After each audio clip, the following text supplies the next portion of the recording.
The year is 2025, and what was once dismissed as a fleeting thought in 2019 has now become an undeniable reality.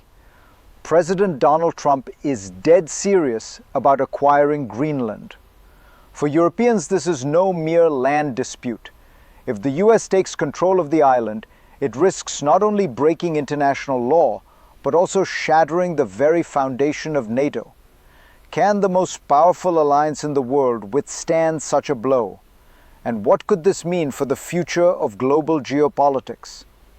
You see, Europe's response to this threat isn't just about military force or trade deals. It's about something much deeper, something that could determine the future of the transatlantic relationship itself. Will Europe stand firm, or will Trump's ambition unravel decades of cooperation? Let's dive deeper. Stay tuned as we uncover the stakes of this escalating crisis. For years, the idea of a US acquisition of Greenland seemed almost absurd. Yet here we are. In 2025, Europeans are realizing that President Trump's desire to control the island isn't just another negotiation tactic. It's a fundamental challenge to both Denmark's sovereignty and Greenland's rights to self-determination. This isn't about trade deals or defense pacts anymore. This is about territory, something that hits at the heart of international law and the very essence of the NATO alliance. The problem, of course, is that Europe can't afford to ignore this.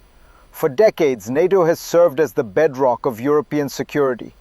If the United States, the most powerful member, were to annex part of a NATO member's territory, how could Europe trust that the alliance's defense pact still holds any real meaning? The balance of power is about to shift, and Europe is scrambling to prevent the unthinkable. Let's examine how this situation has unfolded and why the stakes have never been higher. To understand the gravity of the situation, we must look at the long-standing relationship between the United States, Denmark, and Greenland. The US has maintained a military presence on the island for decades, under a series of agreements that allow for the expansion of American forces as needed. The most recent of these arrangements was a renewal of agreements that permit the US to establish and strengthen military infrastructure in Greenland. So what's different now? Why has this suddenly escalated into a full-blown geopolitical crisis? It's simple. The US has crossed a line from simply engaging in military arrangements to considering the outright annexation of Greenland. For Europe, this is no longer about strategic partnerships or defense pacts.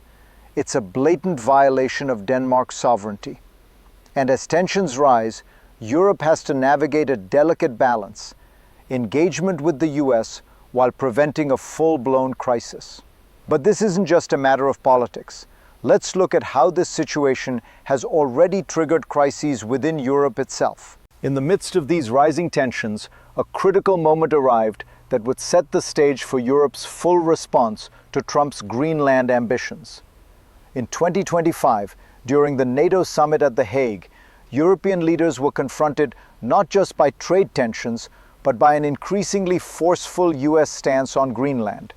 President Trump made it clear that he was not willing to back down. In his mind, Greenland's strategic value, both militarily and economically, justified any action, even if it meant challenging long-standing agreements. The Europeans were caught off guard. Their initial response mirrored the strategy they used to manage US tariffs, a strategy of engagement, offering concessions where they could. But this time, it wasn't enough. A new strategy had to be devised.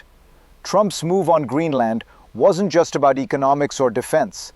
It was about asserting dominance, forcing Europe into an uncomfortable position of either acceptance or resistance. This would mark the beginning of a series of calculated steps that would bring Europe to the edge of a geopolitical precipice.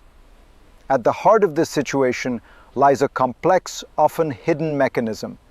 The US approach to geopolitics is driven by both strategic interests and a desire for dominance. While many in Europe focused on the obvious military and economic implications of Greenland, the US seemed to be playing a deeper game, one that extends beyond the island's resources and positioning. Trump's strategy isn't just about what Greenland can offer in terms of defense or trade deals. It's about asserting control over a key piece of global geography that has been, for too long, out of reach. In doing so, he aims to reframe the US role in the Arctic, one of the world's most vital and contested regions.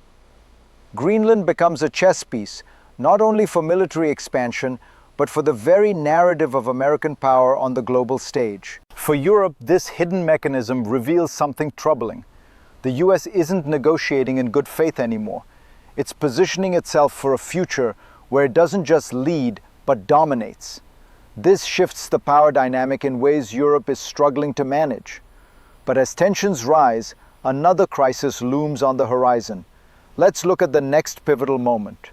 Just as Europe was beginning to think it had navigated the worst of the situation, Trump made another dramatic move, one that would push tensions to the breaking point. In a press conference, he announced new sanctions on Denmark and Greenland, this time targeting their economic relationship with the United States. The message was clear.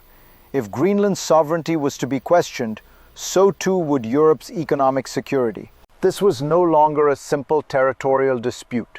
Trump had escalated things into an economic battle, tying the future of Greenland to the broader health of European markets. The response from Europe was swift but measured. French and German leaders began to make public statements, emphasizing Europe's unity in the face of this economic pressure. But even as they put on a show of solidarity, the internal divisions were evident. Many nations, particularly those heavily reliant on trade with the US, feared the economic fallout from further sanctions. For Europe, the realization was dawning. This was no longer just a battle for Greenland. It was a battle for the survival of NATO itself. And it was quickly becoming clear that the stakes were higher than anyone had anticipated. But what happens when the effects of this crisis hit home for the European people? Let's explore the human impact. For the everyday citizen in Europe, the unfolding Greenland crisis is more than just a political or economic issue. It's a deeply personal matter. With every passing day, the tension rises and the reality of what's at stake begins to sink in. It's no longer just about NATO or trade deals. It's about the values and freedoms that Europeans have long taken for granted. Imagine the fear of living in a world where the very alliances that have kept the continent safe for decades are in jeopardy, where a single decision from the United States could unravel the trust and cooperation that have been built over generations. For many Europeans, this isn't just abstract policy, it's the future of their children, their security, and their way of life. As President Macron warned, this isn't just a minor crisis. This is an existential threat to the European Union and its relationship with the US. The message is clear. The stakes are too high to sit on the sidelines. Europe must stand united or risk losing everything. Will Europe rise to the challenge, or will the threat of losing its place in the world become a painful reality? It's time to act. As Europe grapples with the crisis over Greenland, the ripple effects are being felt across the globe. This isn't just a European issue, it's a challenge to the international order itself. The US, as the dominant global power, is sending a signal to the world that it is willing to challenge international norms, redraw borders, and potentially undermine the stability of alliances that have stood for decades. For countries outside of NATO, this move by Trump has raised alarms. How can smaller nations trust that their sovereignty will be respected if a powerful ally like the US is willing to take such aggressive actions against its own? This could have long-term ramifications on global diplomacy, as nations may begin to re-evaluate their relationships with the US and Europe alike. In the Arctic, where resources are becoming increasingly valuable, Trump's actions could spark an arms race, one that could have devastating consequences for the environment and regional stability. The world is watching closely, and how Europe responds could determine the future balance of power in the region and beyond. But what does the future hold? Will Europe's efforts to deter Trump succeed? Let's explore three possible scenarios. As the situation with Greenland unfolds, Europe faces a critical juncture.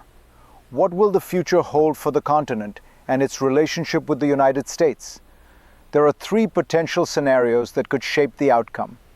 Scenario 1, the best-case scenario. Europe successfully deters Trump from pursuing his ambitions. Through a united front and strategic diplomacy, European leaders managed to present a compelling case that annexing Greenland would be disastrous for NATO and global stability. The US is forced to back down, preserving the integrity of both the transatlantic relationship and international law. This is the most desirable outcome, but it will require unshakable resolve from Europe and sustained pressure on the US Congress. Scenario 2, the middle ground. Trump pushes forward with a compromise that respects Greenland's autonomy while increasing US military presence on the island. This would allow Trump to claim victory without fully annexing Greenland, but it would still signal a shift in the global power dynamic. Europe would be forced to accept a new reality, where the US has more control in the Arctic region. Scenario 3, the worst-case scenario. The US proceeds with annexation, and NATO is shattered. Denmark's sovereignty is violated, and the trust that once held the alliance together is irreparably damaged. This would usher in a new era of global instability, with Europe left to pick up the pieces. Which of these scenarios is most likely? The answer may depend on how Europe chooses to act next. As the world watches, the crisis over Greenland has revealed a critical truth.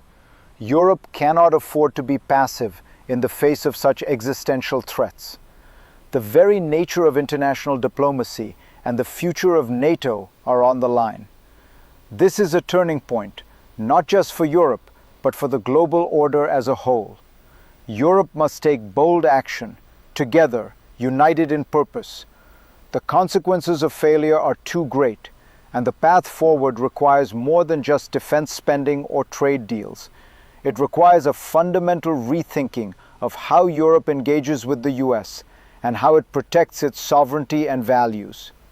In the coming weeks, the decisions made in Brussels, Paris, and Berlin will shape the future of the transatlantic alliance and the global balance of power. Europe's response to Trump's Greenland challenge will define its place in the world for decades to come. Will Europe rise to the occasion and protect its future, or will it falter under pressure? The time to act is now.